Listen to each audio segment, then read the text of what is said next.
Welcome back to the Papa Schro Knows podcast. Your boy Papa Schro here. We are about to break down everything in the draft. The Kansas City Chiefs grading their draft, as well as talking a little bit just about the draft in general, but mainly sticking with the Chiefs, grading every single pick, looking at really what this brings for the future of the Kansas City Chiefs, and just covering the draft in general. So welcome back to the podcast. Really appreciate if you are returning, watching this podcast, you're listening. Also, if it's your first time, make sure you follow along. Hit the follow button over there on Spotify, 5-star rating, all that good stuff over here on YouTube. Make sure you smash that like button if you enjoyed the podcast, and subscribe. We are right at 308 subscribers at the time of this recording. Trying to get to 500 before next football season. Definitely ambitious, but I think we can do it. Especially just building this community up here on YouTube has been fun. Seen a lot of comments through the draft of different ideas from different people, and I really love to see that. It's been fun kind of going back and forth with some of you guys in the comment section below.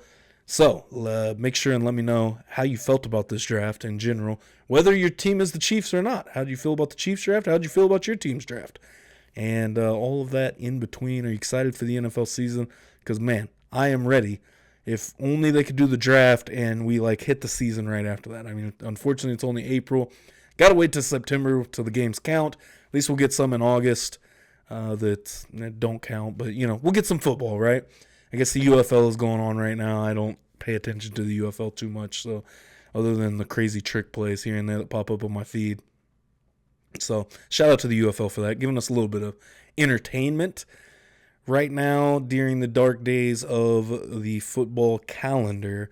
So I guess without further ado, smash that subscribe button for me and let's jump into this draft. Let's talk about this draft. For the 2025 NFL draft, the Kansas City Chiefs, in my opinion, I'm going to give it a B+. I think the Chiefs went out and they did exactly what they needed to do and kind of drafted similar to how at least I strategized my mock drafts, if you watch those. And I do think that was kind of the right way to handle. Really get some good depth. They went out and they got the left tackle, which I don't have a problem with Josh Simmons at left tackle for the Chiefs. I think it was a good pick. Creates some healthy competition within the tackle room in Kansas City. Of course, bringing on Jalen Moore. I did a film breakdown on him. Check that out. It'll be in the description down below. And so I think that helps out big time. You got 2 years of Jalen Moore. You've got 2 years of Jawan Taylor left. And now you've got 4 years of Josh Simmons. And obviously coming off the injury. But, I mean, he would have been a top 10, 15 pick. And maybe the first left tackle taken off the board if it weren't for that injury. So you've got a guy that everything is proven there. Obviously, the Chiefs are trusting in their doctors and their medical team that, have worked with Josh Simmons and brought him to Kansas City. I think that it was a solid pick at 32. They make 2 trades, which that is one of them. They traded back 1 pick from 31 to 32, gained a 5th-round pick from the Philadelphia Eagles, which I still don't quite understand why the Eagles made that trade. The Chiefs obviously weren't going to take the linebacker right there. I mean, Brett Veach said as much in the wrap-up scrum that, Josh Simmons was their guy. That's who they were going to take at 31. They trade down 1 spot, gain an extra pick, help out your depth a little bit, and I thought it was a brilliant move. I mean, to gain another pick just for 1 spot, great job. I mean, my last mock draft, I traded out of the first round, just to see what was there to gain some more picks. Same thing like the Chiefs did, and what Brett Veach's strategy. Omar Norman Lott, if you have watched my mock drafts, I've mocked him to the Chiefs. Each of my last 2, both mock draft 2.0 and 3.0, I'm very happy with the Omar Norman Lott pick. I think, again, brings more versatility to your defensive tackle spot. Helps out with Chris Jones. Maybe Chris Jones, you don't see him as much on the field. Kind of what they've done with Kelsey the last couple of years and kind of tapered back the snap counts. And obviously you're paying Chris Jones a lot of money over the next couple of years. So you want to keep him fully intact and at that level that he has been performing at. I mean, I don't think that the money was bad to spend. I mean, at least not yet. Hindsight is always 20/20, so we'll see after a couple of years. Can't remember if it's 2 or 3 years left on his deal. I think 2. So Omar Norman Lott, I think, is great. It's a project, but we know he's a great pass rusher. So Obviously, being in the interior and the D-line, you want to see a little bit more out of, him being able to get in the run fit and stop the run game. But nevertheless, they got a guy that I think was graded around 93 for his pass rush. Let me double check real quick right here. On his pass rush grade, 88.3 total. Can't see the breakdowns from this page year by year, but Omar Norman-Lott has shown that he is a very solid pass rusher, and we'll see what the Chiefs can do and develop Omar Norman-Lott. And I think he's in a spot where he doesn't have to be, there's not a lot of pressure on him. And none of these guys, I don't think there's a lot of pressure. Ashton Gelati, the next pick at 66, I believe. Yeah, around 366. So you went 63 and for Omar Norman-Lott, then you went 66 with Ashton Gelati. And I think that that's a solid pick. Obviously, maybe there was somebody else in front of him. I can't remember who it was now off the top of my head, but another guy got a really good pass rush grade, 89.9 per PFF. This is 2024. 78 run defense, solid coming from Louisville. Pass rush win rate at 20.9%. That is well above the bar, and obviously what the Chiefs are wanting to get. I think they have a good rotation at edge. I thought that it would be a not necessarily a must, and I think this shows going at 66 that edge wasn't, a must, but grabbing more, rotational guys, I think is always going to be solid at that position. I mean, you can't have enough edges. I think same thing like at the tackle position. Can't have enough tackles, really. And those guys in the trenches, I mean, they're getting banged up on every play. The next trade that the Chiefs made in this draft was with the New England Patriots. They moved up 10 spots in exchange for a fourth-rounder next year, which I think is solid. And they get their receiver that they wanted. Or no, excuse me, it was a corner. Noel Williams, 7 interceptions last year. I think that's huge. For a team that doesn't get a lot of turnovers when it comes to at least through the air and interceptions, I think adding Noel Williams is great. He's got a good run defense grade. Little above average man coverage grade at 67.7. 47.7 completion percentage against him, which is pretty good. 74.8 zone coverage grade, which is also above average. 10 forced incompletions. Again, had 7 interceptions last year. Dropped an interception. Only 3 missed tackles. Average depth of target was 12.4 yards.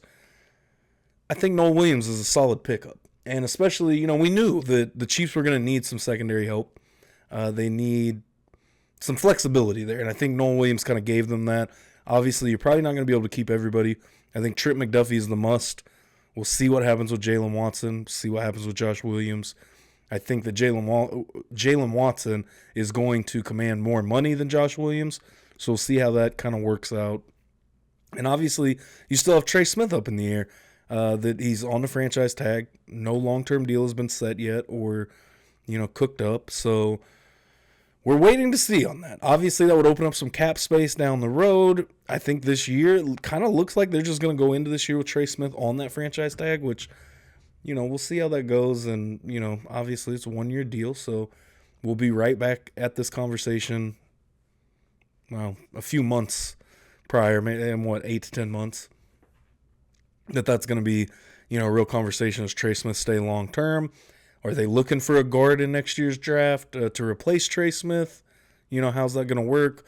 Obviously, we'll have a full season of Sumatia at left guard as well. If they're going to move Wanye Morris to a guard position, we'll just have to see how these things pan out over the next 8 to 10 months or so.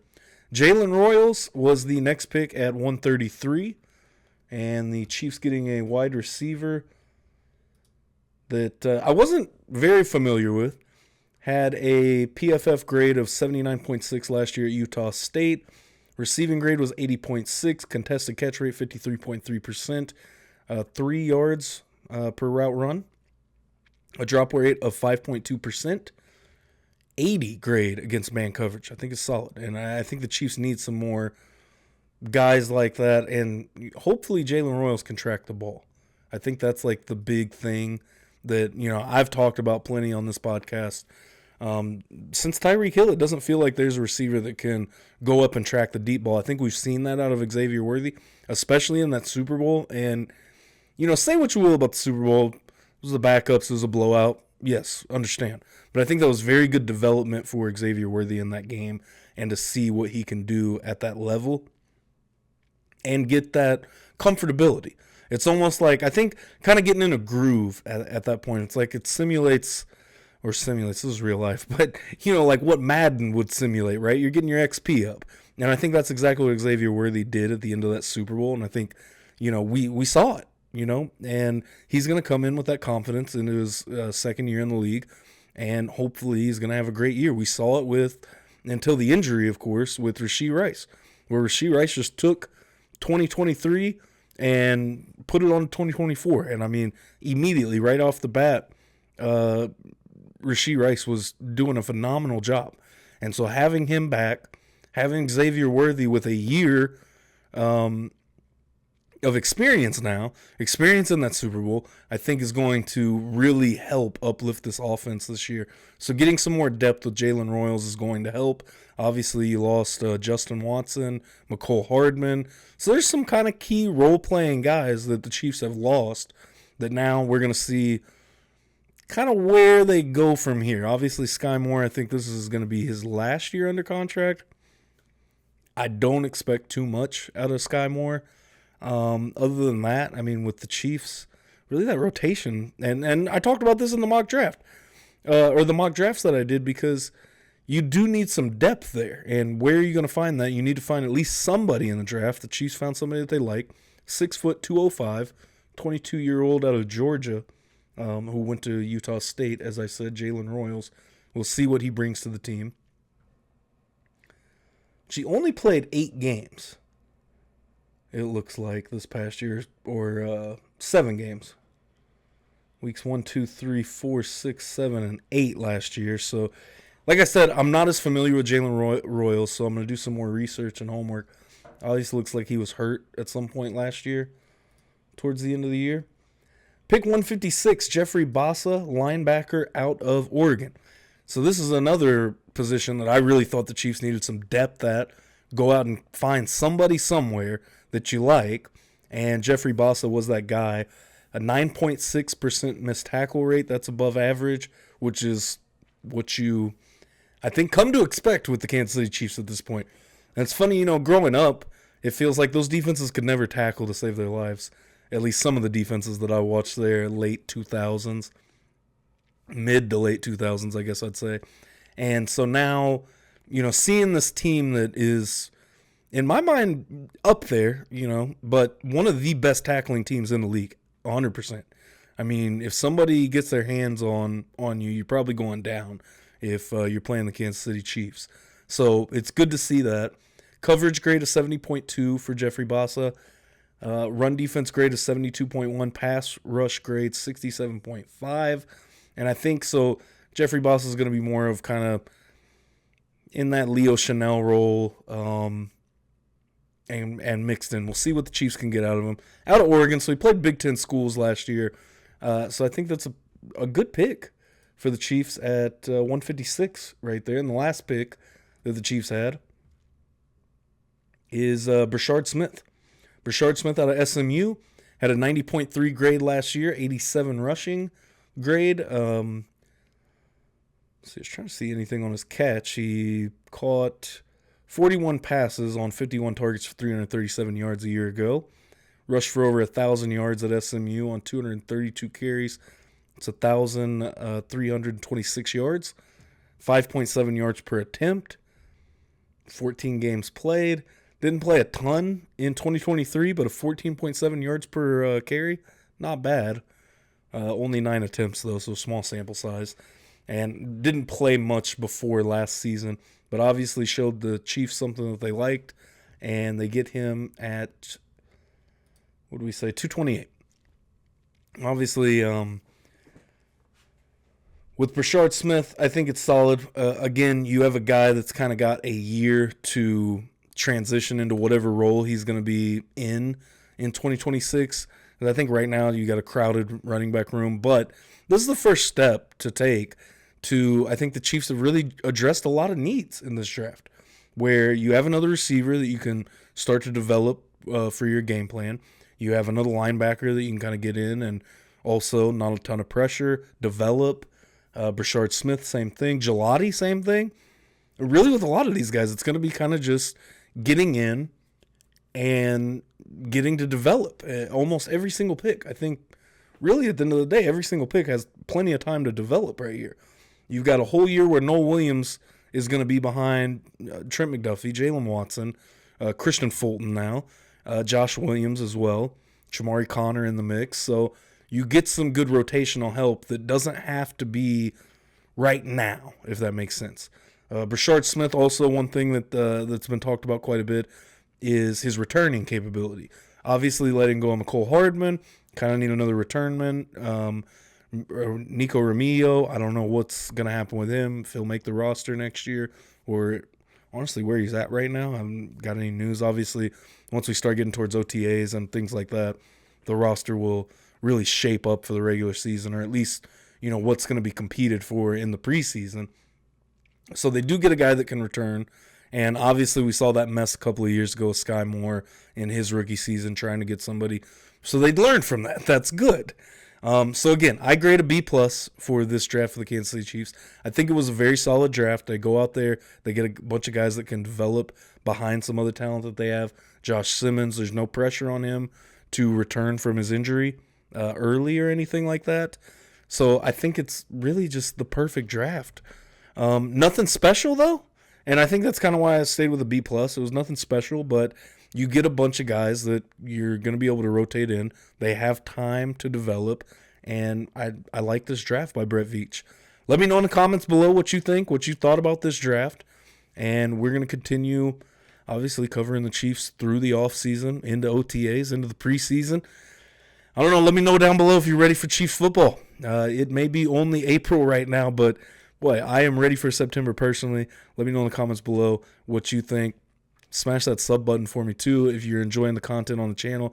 I'm going to have plenty more film breakdowns coming up as well over the offseason, just guys from last year that I think could probably transition into a bigger role this year. And smash that like button if you're enjoying the podcast. Before finishing up covering the draft, I think we all, it's been talk of the town the last few days or so, obviously, but the slide of Sheduer Sanders, I feel like I have to kind of talk about this and, I don't know, rationalize with you guys, kind of figure out what happened. Obviously, it was a 5th-round pick with Sheduer Sanders on Saturday, and, some people thought he was going to go on Thursday night in the 1st round. It's just a few weeks ago he's projected to be the number 1 quarterback off the board. The Titans fell in love with Cam Ward. They go with Cam Ward. I don't see a problem with, honestly, okay, well, let me get to the basis of what I'm about to say. Cam Ward, Jackson Dart, to completely understand those two going ahead of Sheduer Sanders. Just from the football aspect, I think Sheduer is a little bit of a project. I think that Cam Ward may be the most ready now player, quarterback-wise. Jackson Dart, just about ready now, I think, but a lower ceiling. I think, at least with Jackson Dart. Cam Ward, I'm not 100% sure on where I feel like his ceiling's at, but I think that it could be above Sheduer Sanders. Jackson Dart, I don't think his ceiling is as high as Sheduer Sanders. But as for right now and what he could develop into, maybe a Eli Manning 2.0. I don't know, something like that. Obviously, he plays the game a little bit different, but just the intangibles are there for Jackson Dart. I don't think that he's going to be a superstar quarterback, but I think he can be, fringe top-level guy, right? With Sheduer, I think that his ceiling would be something of, I guess to go back to Eli Manning, maybe like an Eli Manning. But I think that his ceiling is a little bit more than Jackson Dart just because of his problems, I think, are a lot more fixable. I think Dart's are too, but I think with Sheduer Sanders, he holds on to the ball a little bit too much. Has a problem making reads sometimes. But I do think that he has the intangibles to get there. It's just, is he going to put the work in to get there? I do like Sheduer Sanders as a prospect, but I also understand the drawbacks to drafting Sheduer Sanders. Past that, I don't understand how anybody else would go in front of Sheduer Sanders. Maybe Jalen Milroe in the right situation. I think Jalen Milroe is in a terrific situation with the Seattle Seahawks. And that's just because, again, it's the stuff you can't teach that Jalen Milroe's really good. He's got a big arm. He's got the speed. He could be a guy that could really, improvise and be almost a Russell Wilson replacement, right? I could see that being somewhat of his ceiling with the Seahawks. He's got time behind Sam Darnold now for a couple of years that he can just focus on developing his game and getting better. So in the right situation, I also get Jalen Milroe a little bit. I could understand how a team would go Milroe over Sheduer. Past those three, Tyler Shuck, get out of here. Like, that might be the craziest one to me personally. And I'm not going to act like I'm super familiar with Tyler Shuck or really any of the rest of the quarterback class here outside of Cam Ward, Sheduer Sanders, and Jackson Dart. Only three quarterbacks that I really know more than enough to kind of give an opinion on, right? But going Tyler Shuck over Sheduer Sanders, that just seems insane. Going Dylan Gabriel over Sheduer Sanders and then drafting Sheduer Sanders, I think 2 rounds later, also insane. I don't really understand what the Browns' strategy is with that. They've had so many problems with quarterbacks, though. They probably just said the hell with it. We'll pick a couple of them, and if one of them works out, good. But that is like the only thought process that I have. So what it comes down to, I think, and, shout out to Brandon Perna on That's Good Sports, because I watched his kind of, opinions and breakdown of kind of what happened or what he thought. And I do think it's a Deion Sanders problem. I think that at the end of the day, Deion Sanders being his agent is not working for him, so far, at least. I mean, we've got a whole career to watch pan out here and see if he does go and get an agent. But I don't think that has helped him. I don't think Deion representing him has helped him. Deion obviously didn't have the information or, know that Sheduer is not going to go early. He looked pretty upset when they passed on him at 9. The Saints, passed on him at 9. And then when they drafted Tyler Shuck, obviously that insane incident of the prank call with Sheduer happened at whatever pick that was. I think around 50 or somewhere around there.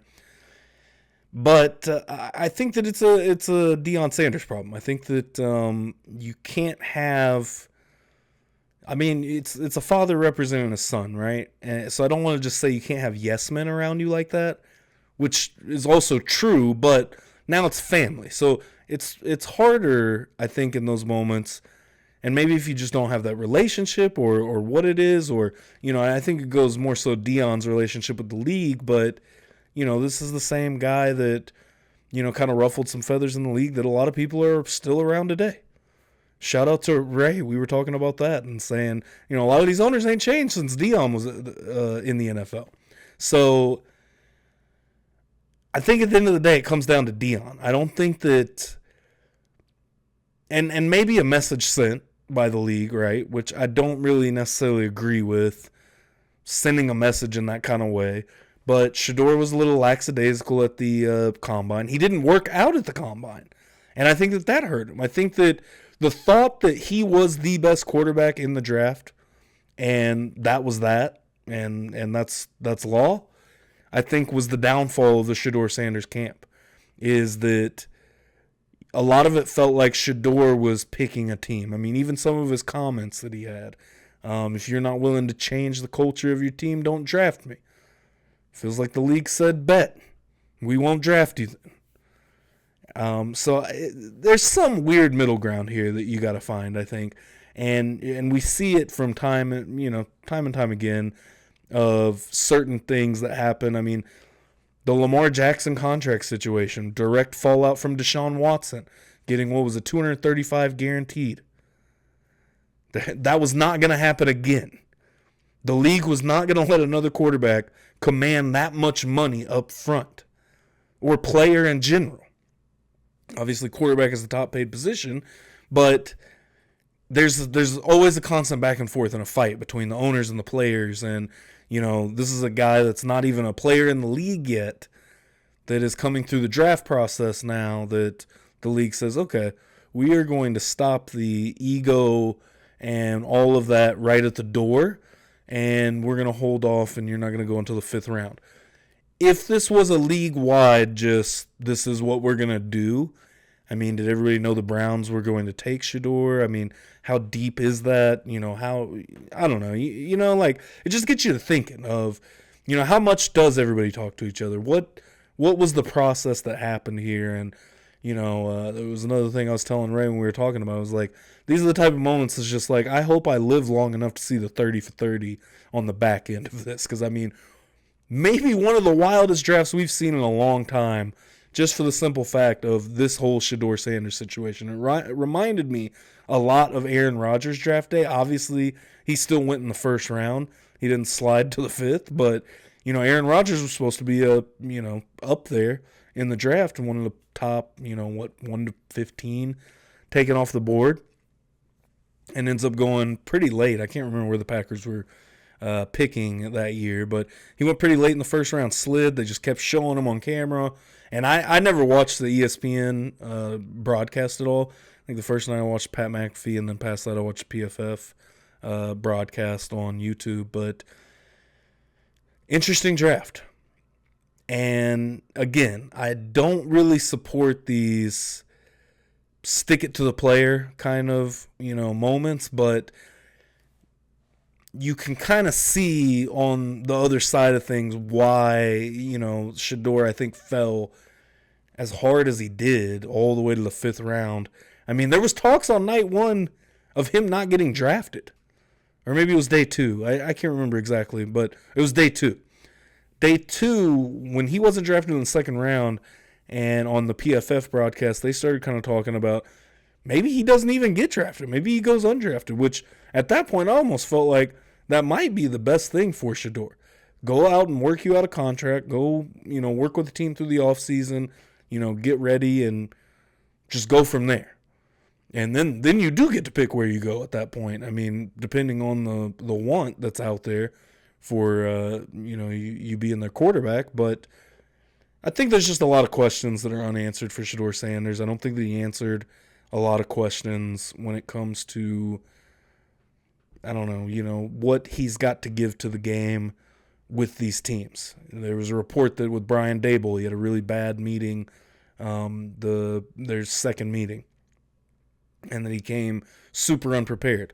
I mean, we're talking about the son of a guy that did not like to practice, didn't like to prepare. He was that good. It's prime time. Dion went out there and was one of the most exceptional athletes we've ever seen play this game. So, and Sheduer is not that. He is not some top-tier level athlete that can get by on just, what he brings to the table athletically. He's going to have to be the, Tom Brady, Peyton Manning style quarterback, I think, to really have success in the league. Is he ready to put in that kind of work? I don't think that NFL teams are sold that he's ready to put in that kind of work. So we'll see. How he bounces back from this is going to show exactly who Sheduer Sanders is. So it does give you also a unique chance to really see this kid's character, right? And that's awesome to me, because while this situation sucks, I think that the resiliency, and that's a lot of what we herald, right, of just somebody's character and how they bounce back from a tough situation and persevere. And,